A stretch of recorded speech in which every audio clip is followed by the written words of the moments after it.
PSG leading the break. Gomes looking for the overlap. Alba inside. It's Messi!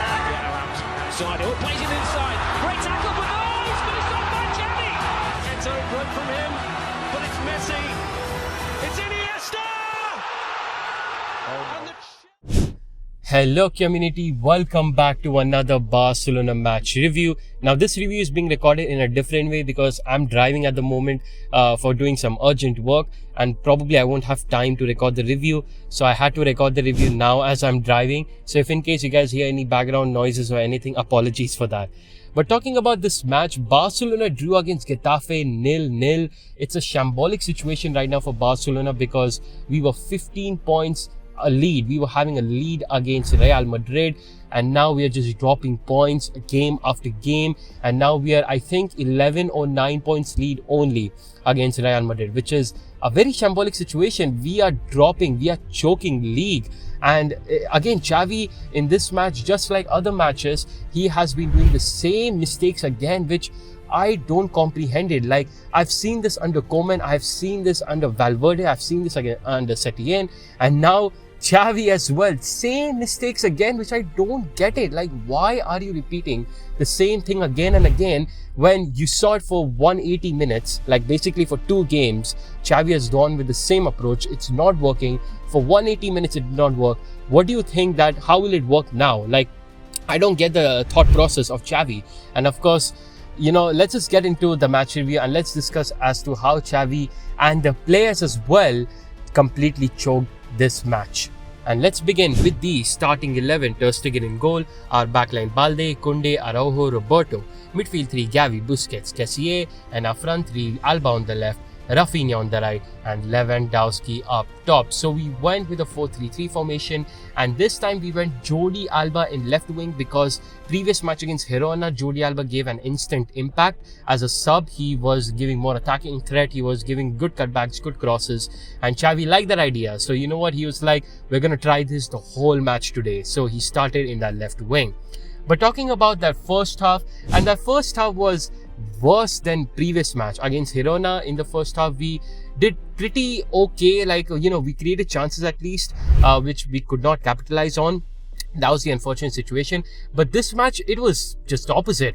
Getafe went absolutely parked the bus. They had like 5 defenders and 2 holding midfielders. So we were pretty much like 4v7. Like, we had like 4 players up top near the final third, and they had like 7 players in the box. Like, they went completely parked the bus. We could not create any good chances. We had few of them, which of course I'll discuss about them, but it was not that good. Like, we weren't able to create any chances. So some chances like we had was one where I think it was Balde who gave like a cross towards Jordi Alba, then Jordi Alba flicked it towards Lewandowski, and Lewandowski's reaction wasn't good. Like, I think like in the previous video, in the news video, like I mentioned, Lewandowski's back pain is really impacting his performances, because you see that Lewandowski usually would have good reactions on that instance, you know. For the past matches, one thing I've noticed is that Lewandowski's reactions aren't that great. Like, when Alba or Balde are giving him the good cutbacks or crosses, he's not able to react properly, and then because of that, the defender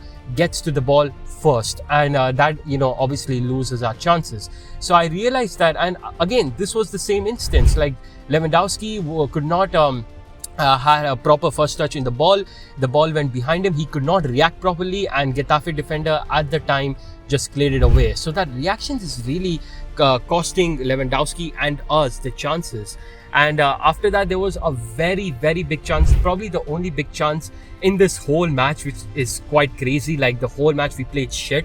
So this was the big chance where basically Ter Stegen went long ball towards Lewandowski, and then Lewandowski had a nice flick, I think, towards Rafinha. Rafinha was one-on-one against the goalkeeper, David Soria, I think his name is, and Soria actually could not save it, but then the shot went at the post of Rafinha, and then basically it rebounded towards Jordi Alba. Alba was having a free open goal, but Soria, the goalkeeper of Getafe, what a save. He came back properly by the time, and he saved Jordi Alba's shot, and then nothing happened. So Rafinha's post shot, and then of course Jordi Alba's shot got saved as well, and nothing could happen from that chance. That was the only big chance. And fair to Ter Stegen, he gave a really good long ball towards Lewandowski, which gave us a good opportunity. But then again, Soria was incredible in this match. He did many saves,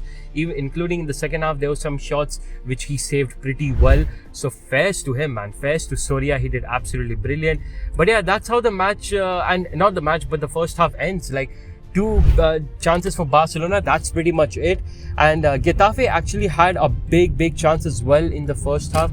I think there was one where Mayoral, the right wing of Getafe, gave like a cross towards Munir, the former Barcelona player, and Munir actually choked it. He headed it away. And yeah, that was another big chance for Getafe. But that's only the chances that were there for Barcelona and Getafe.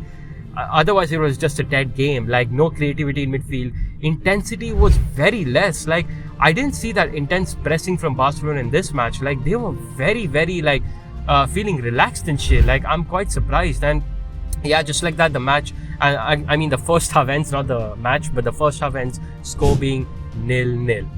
Now let's talk about the second half, where again it was a dead half, dead second half, dead first half, dead game in fact. And again, nothing much happened. Like, no intensity, creativity was lacking. There were some substitutions that Xavi brought on. He brought on Ansu Fati and Ferran Torres, and I think Pablo Torre towards the end. And actually, Eric Garcia also came on in the first half. I forgot to mention that. Roberto got injured, and according to reports that I have seen, apparently Roberto's out for the next season. Like, not next season, but for the whole of the season, which basically means for the rest of 6 games or 7 games, Roberto might be out. But let's see about the updates. That's the first report we have been seeing. Let's see as to what other reporters say, like Javi Miguel. What does he say about this? Let's see about that. But yeah, so there were like 4 substitutions in this match. And again, nothing much happened. Like, there was a little bit interesting situation where Ferran Torres first came on as a midfielder, which of course did not work because his first touch was quite awful when he was getting passes from Balde and stuff. So yeah, it's not only Xavi's tactic, which again, I did not talk about that, but it's also about the players who absolutely choked, like Ferran Torres, and not only him, like Rafinha again from the wing area. I think that's probably upon Xavi's tactic. Again, he tried Rafinha as a wide winger, which I don't get. How many times is he gonna do that?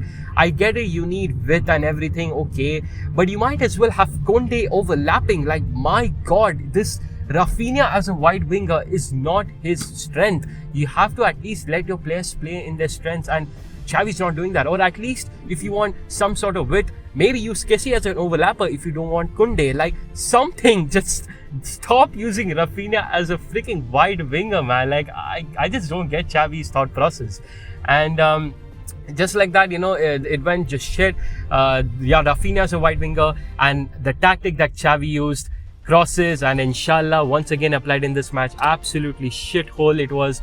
And yeah, we're just doing horrible. It's just horrible scenes going on for Barcelona, and we could not create anything much. Pablo Torre came for like 4 minutes. He did some shit, and that's pretty much it. It was a shithole from Barcelona, and just like that, the match ends, score being 0-0. Now, some players who did pretty good, or some shouts I would like to give, is like Rafinha and Ter Stegen. Probably, like, he gave like that very big chance. Other than that, Rafinha with his crosses, and nobody else. Everybody else was shit. So that's the match review for you all. Thank you so much for watching this video. This was a little bit short because I had to go somewhere for work. So yeah, hopefully you guys still enjoyed it, and I'll see you guys next time. Peace. Forza Barça.